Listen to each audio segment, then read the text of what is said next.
Hi friends, ಹೇಗಿದ್ದೀರ ಎಲ್ಲರೂ ಚೆನ್ನಾಗಿದ್ದೀರಲ್ವಾ? ನಾನು ಚೆನ್ನಾಗಿದ್ದೀನಿ.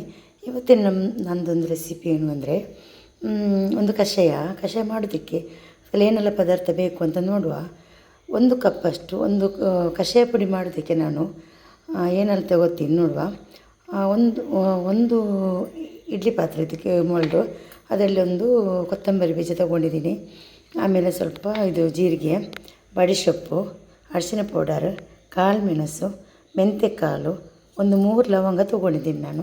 ಇದನ್ನು ಚೆನ್ನಾಗಿ ಫ್ರೈ ಮಾಡಬೇಕು. ಫ್ರೈ ಮಾಡಿ ಚೆನ್ನಾಗಿ ಪುಡಿ ಮಾಡಬೇಕು. ಒಂದಿಷ್ಟು ಪುಡಿ ಮಾಡಿದ್ರೆ ನಮಗೆ ದಿನ ಕುಡಿಯೋದಾದರೆ 8 ದಿವಸಕ್ಕೆ ಆಗುತ್ತೆ. 1 ಲೋಟ ಕುಡಿಯೋದಾದರೆ ತುಂಬ ತಂಪು ಕೂಡ ಇದು. ಸೊಂಟದ ಮುಖೆಲ್ಲ ತುಂಬ ಚೆನ್ನಾಗಿರುತ್ತೆ. ಮೊದಲಿಗೆ ಇದು ಫ್ರೈ ಮಾಡೋದಕ್ಕೆ ನಾನೊಂದು ಮಣ್ಣಿನ ಓಡನ್ನು ತೊಗೊಂಡಿದ್ದೀನಿ. ನೋಡಿ, ಇದು ಓಡುಪಲ್ಲೆಲ್ಲ ಮಾಡ್ತಾರೆ ನೋಡಿ ಅದು ಓಡಿದ್ದು. ಅದರಲ್ಲಿ ಒಂದೊಂದಾಗಿ ಫ್ರೈ ಮಾಡಿ ತೆಗೆಯುವ. ಮೊದಲಿಗೆ ಕೊತ್ತಂಬರಿಯನ್ನು ಹಾಕಿದ್ದೀನಿ. ಇದನ್ನು ಫ್ರೈ ಮಾಡಿ ತೆಗೆಯುವ. ಚೆನ್ನಾಗಿ ಫ್ರೈ ಆಗಬೇಕಿದು.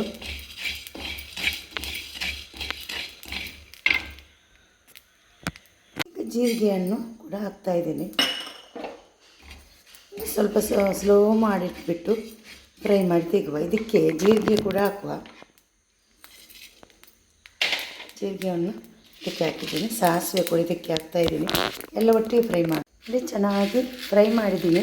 ಇನ್ನು ಸ್ವಲ್ಪ ತಣ್ಣಗಾಗಲಿ, ಚೆಂದ ಮಾಡಿ ಪುಡಿ ಮಾಡುವ.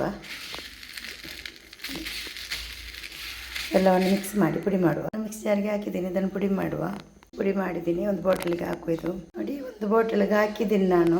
ಇನ್ನೊಂದು ಒಳ್ಳೆಯೊಂದು ಕಷಾಯ ಮಾಡುವ. ನಾನು ಚಿಕ್ಕ ಲೋಟದಲ್ಲಿ 1 ಲೋಟ ನೀರು, 1 ಲೋಟ ಹಾಲನ್ನು ಹಾಕಿದ್ದೀನಿ. ಇದು ಬಿಸಿ ಆಗಲಿ. 2 ಸ್ಪೂನಷ್ಟು ಸಕ್ಕರೆಯನ್ನು ಕೂಡ ಆ್ಯಡ್ ಮಾಡ್ತಾಯಿದ್ದೀನಿ. ಇದನ್ನು ಕುದಿ ಬರಬೇಕು. ಈಗ ಹಾಲು ಚೆನ್ನಾಗಿ ಕುದಿ ಬರ್ತಾ ಉಂಟು. ಚೆನ್ನಾಗಿ ಕುದಿಬೇಕು. ಕುದಿ ಬರಲಿ. ಈಗ 1 ಸ್ಪೂನಷ್ಟು ಪೌಡರನ್ನು ಹಾಕ್ತಾಯಿದ್ದೀನಿ. ಮಸಾಲ ಪೌಡರ್ದು ಕಷಾಯ ಮಸಾಲ ಹಾಕ್ತಾಯಿದ್ದೀನಿ. ಚೆನ್ನಾಗಿ ಕುದಿ ಬರಬೇಕು. ಮಿಕ್ಸ್ ಮಾಡುವ. ಚೆನ್ನಾಗಿ ಮಿಕ್ಸ್ ಮಾಡಿ ಚೆನ್ನಾಗಿ ಕುದಿ ಬರಬೇಕು. ಒಳ್ಳೆಯೊಂದು ಕಷಾಯ ಇದು, ತುಂಬ ಚೆನ್ನಾಗಾಗುತ್ತೆ. ಇನ್ನು ಗ್ಯಾಸನ್ನು ಸ್ಲೋಲ್ಲಿ ಇಟ್ಬಿಟ್ಟು ಚೆನ್ನಾಗಿ ಕುದಿಸಬೇಕು. ಈ ಕಷಾಯಕ್ಕೆ ಎಂತ ಮಾಡ್ತಾರೆ ಗೊತ್ತುಂಟ? ಖಾಲಿ ನೀರಲ್ಲಿ ಇದನ್ನು ಬೇಯಿಸಿ ಬೆಲ್ಲ ಹಾಕ್ಕೊಂಡು ಕುಡಿತಾರೆ. ತುಂಬ ಚೆನ್ನಾಗಾಗುತ್ತೆ. ಚೆನ್ನಾಗಿ ಕುದಿತಾ ಉಂಟು. ಇನ್ನೊಂದು ಪಾತ್ರೆಗೆ ಹಾಕು ಇದನ್ನು. ನೋಡಿ, ಕಷಾಯ ರೆಡಿ ಆಯಿತು. 2 ಲೋಟ ಮಾಡಿದ್ದೀನಿ ನಾನು. 1 ಸ್ಪೂನಲ್ಲಿ ಚಿಕ್ಕ ಸ್ಪೂನ್ ಹಾಕಿದ್ದು. ತುಂಬ ಚೆನ್ನಾಗಾಗುತ್ತೆ. ತುಂಬ ಟೇಸ್ಟ್. ಆಮೇಲೆ ನಮ್ಗೆ ದೇಹಕ್ಕೂ ಕೂಡ ತುಂಬ ಒಳ್ಳೆಯದು ಇದು. ನೀವು ಕೂಡ ಮನೇಲಿ ಟ್ರೈ ಮಾಡಿ ಮಾಡೋದಕ್ಕೆ. ವಿಡಿಯೋ ಇಷ್ಟ ಆದರೆ ವಿಡಿಯೋಗೆ ಒಂದು ಲೈಕ್ ಕೊಡಿ. ಫ್ಯಾಮಿಲಿ ಫ್ರೆಂಡ್ಸ್ಗೆಲ್ಲ ಕಳಿಸಿ ಅವ್ರು ಕೂಡ ನೋಡ್ಕೊಂಡು ಲೈಕ್ ಮಾಡಲಿ. Thank you. Take care.